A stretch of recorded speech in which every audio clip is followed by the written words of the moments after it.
ને મિત્રો મજામાં. મિત્રો આપણે 10મા ધોરણના વિદ્યાર્થીઓ માટે ઘણા બધા દાખલાઓ મૂકીને એક આખી શ્રેણી ઊભી કરી અને એ શ્રેણીનો અત્યારે ભરપૂર બધા લાભ લઈ શકે એના માટે તમે લોકો પણ પ્રયાસ કરી રહ્યા છો.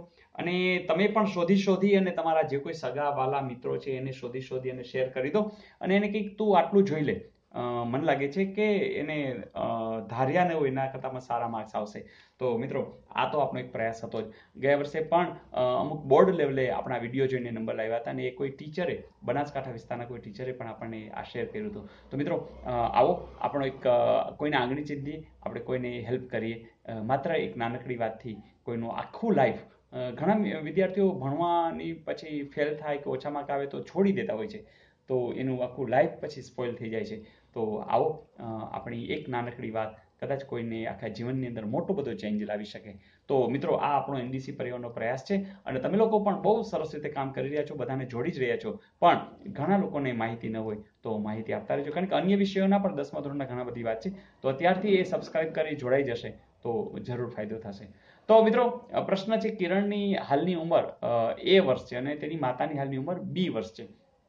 જુલાઈ 2015માં પૂછાયેલો કે તો કિરણના જન્મ સમયે માતાની ઉંમર કેટલી હશે? મિત્રો કેવી વાત છે, દાખલા તરીકે 5 વર્ષનો કિરણ હોય અને માતાની ઉંમર 20 હોય તો 5 વર્ષનો ત્યારે થયો કે હવે 5 વર્ષનો તો આમે 5 આવી ગયા છે એટલે ધારો કે 30 લખી, માતાની ઉંમર 30 છે હે ને, અને આ 5 વર્ષ છે તો સ્વાભાવિક છે કે 5 વર્ષ પહેલા માતાની ઉંમર કેટલી હોય? 25. એટલે કે તમે આ 5ને બાદ કરો, કારણ કે આ 5 વર્ષ જેમ આની પણ ઉંમર ઓછી થઈ જાય તો માતાની પણ ઉંમર ઓછી થઈ જાય. તો સ્વાભાવિક છે કે કિરણની હાલની ઉંમર ધારો કે એ છે અને માતાની ઉંમર ધારો કે બી છે, તો બી માંથી તમે એ બાદ કરી નાખો.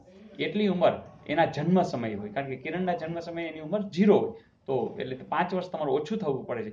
તો અહીંયા એ જ રીતે આમાંય 5 ઓછા કરવા પડે છે. તો અહીંયા જે બી વર્ષ અત્યારે જે છે, હાલની ઉંમર બી છે માતાની, તો એમાં એ વર્ષ છે ઓછા થઈ જશે એટલે બી ઓછા એ એવું ક્યાંય છે? યસ.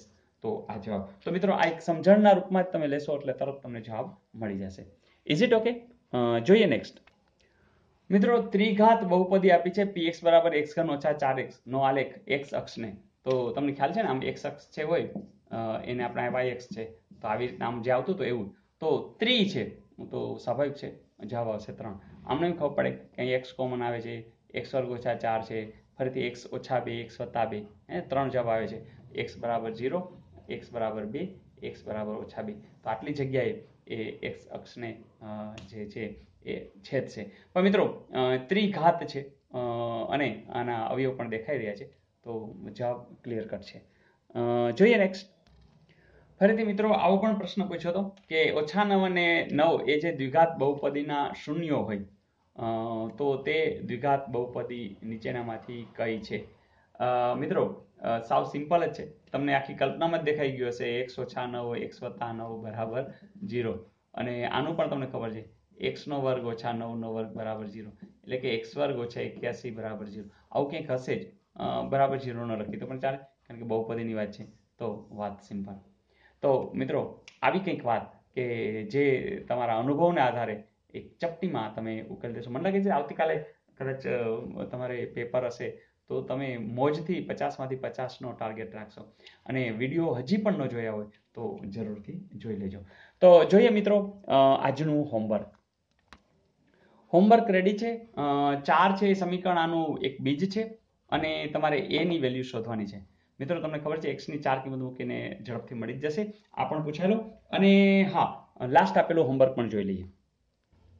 મિત્રો સંભાવનાનો એક પ્રશ્ન હતો કે 100 ગુણના પ્રશ્નપત્રમાંથી 75 ગુણ મળવાની સંભાવના કેટલી? મિત્રો કુલ ગુણ કેટલા છે? 100. તો 1 આવી શકે, 2 આવી શકે, 3 આવી શકે, એમ જ કેટલા આવી શકે? 75 આવી શકે, 76 આવી શકે, એમ 100 આવી શકે. એટલે કે 75 આવવાના ચાન્સ એક જ છે, બરાબર? કે આ જગ્યાએ 75 આવે. બીજી વાત, 1 થી 100 તો છે, પણ મિત્રો ક્યારેક એવું બને છે કે પ્રશ્નપત્રમાં તમને 0 ગુણ પણ મળે. હા કે ના?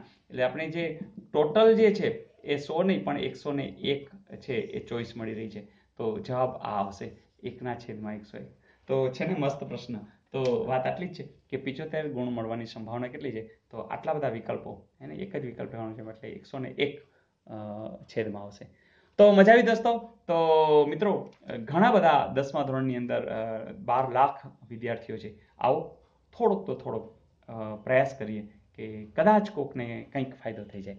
તો મિત્રો તમારો બધાનો પ્રેમ છે, એ પ્રેમ આવો વિસ્તારતા જ જઈએ અને ગુજરાતના કોઈ પણ વિદ્યાર્થી ચાહે પ્રાઇમરી સ્કૂલમાં હોય, હાઈસ્કૂલમાં હોય, હાયર સેકન્ડરીમાં હોય કે કોલેજમાં હોય, વિદ્યાર્થી માત્રને આપણે કંઈક ને કંઈક થોડા અંશે પણ જો મદદ કરી શકશું તો આપણી આ જે ચેનલ છે એની જે હેતુ છે એ સિદ્ધ થશે. તો મિત્રો આવો સાથે રહી કામ કરતા જ રહીએ, બધાને આનંદ કરાવતા જ રહીએ. Wish you all the best. આવજો.